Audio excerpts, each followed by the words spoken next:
Ayan guys, magandang umaga po. Araw po ng Biyernes at wala pong pasok. Ako po ay magluluto ngayon ng upo with chicken. Ayan. Taman po ng manok. Meron po tayong upo na naiwa-hiwa na. At merong sibuyas, luya at bawang. Siyempre merong paminta konti. Ayan guys. Ito po ay lutong Pinoy, lutong probinsya at lasang pang Pinoy lang. Ayan. Umpisahan ko na po ang aking lulutuin dahil nakanda na po yan. At tayo po ay magsalang ng kawali. Igisay natin yung nagisay ko yung muna, yung bawang, sibuyas, luya at manok. Ayan guys, at panoorin po ninyo ang aking mayon style menu. Ayan po guys, tayo po ay nagsalang ng kawali. At ang aking pong oil na gagamitin is ito po, ang aking oil na gagamitin at olive oil po ito. Olive oil. Ayan. Yan po ang ginagamit ko pag nagkikisa ko ng gulay. Ayan, naka-advertise pa po yan. Lagyan natin konting oil. Ito po, ayan. Olive oil po yan. Ito na natin yung design yung tawag ito yung bawang. Lagyan natin konti. Ayan, bawang. Tinitin mo na konti. At siyempre wala natin yung bawang. Ngayon pagka overseas Filipino roll ka, kailangan marunong ka magluto kahit hindi marunong. Kailangan matuto ka. Yan po ang natutunan dito sa Saudi Arabia.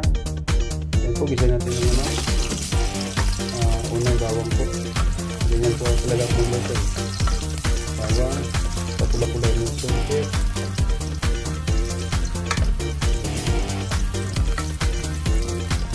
Luluin. Siyempre lagyan natin ng sama ng sibuyas. Yan pula po na siya.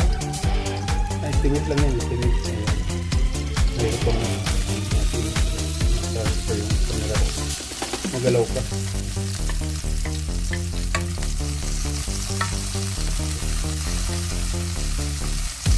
Lutong probinsya to. Lutong probinsya. Ako kasi pag nag-isang ganyan, hinalo ko na rin yung luya.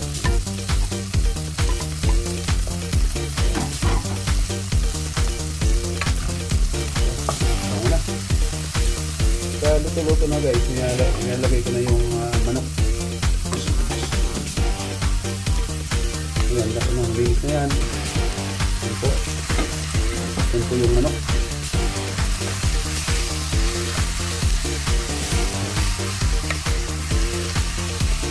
Siyempre, tatakpan natin ito. Ayan po. Ayan guys, at kumukulo na po siya. Aluluin po natin. Pulutuin muna yung manok. Nagtutubig siya oh. Nagtutubig yung laman ng manok. Puro laman po yan guys ha. Yung laman. Ako kasi pagka bago ilagay yung gulay, nilagyan ko muna itong paminta. Ayan guys, nilagyan ko muna ng paminta. Ayan. Paminta. Ayan po ako magluto.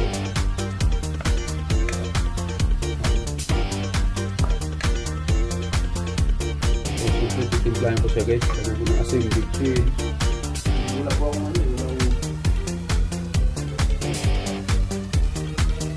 konti. Asin.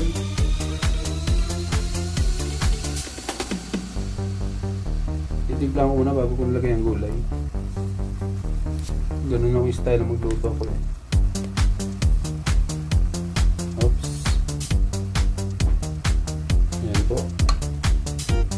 Usap po dyan ng tubig yung palutuin mo na itong manok. Palutuin mo na itong manok. Templado na po yan guys ha. Templado na po.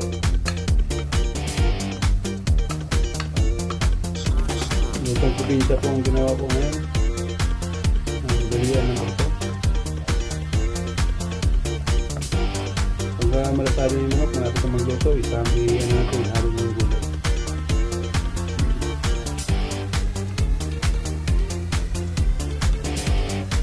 Hindi natin kunting isang basong tubig.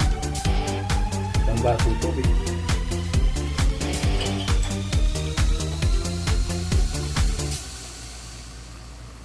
Yan, tubigan natin guys. Yan. O, kailangan siyang kumulo.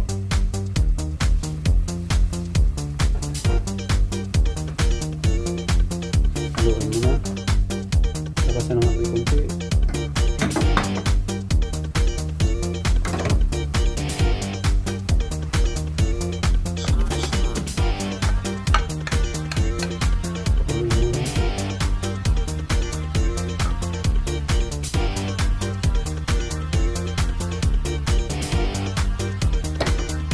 Opo with chicken.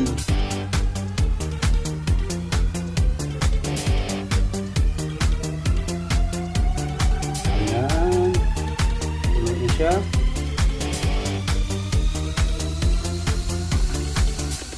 Tuloy natin. Halagin mo na.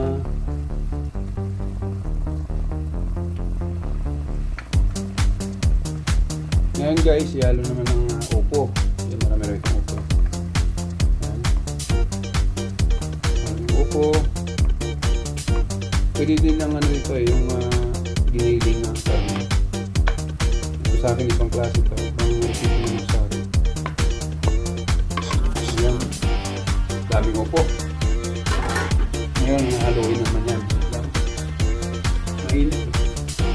Mainit po ang kawali. Ayan.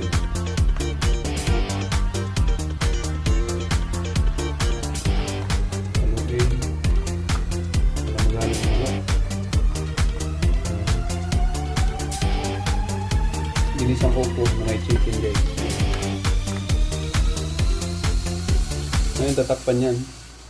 Pakuloyin natin ng mga ilang minuto. Yan. Pan. Hindi pa ito yung takot niya. Kaldero yun. Ngayon. Yan. Pakuloyin.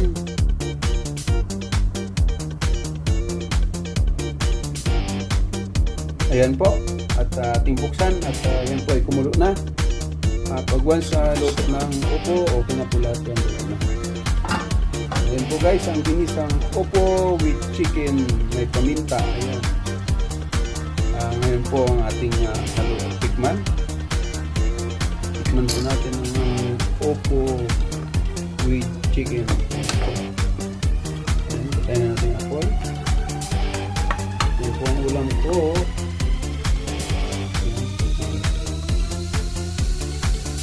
Wow, sarap. Ayos. Yan po yung opo with chicken. Ayan. Ayan na po ang ating opo with chicken. Ayan, ready to eat na po. Kanin na lang ang kulang. Ang ating ginisang opo with chicken. Ayan. Maraming salamat po sa inyong panonood. Thank you so much. At bye-bye na po. God bless po sa ating lahat. Ayan, bye-bye.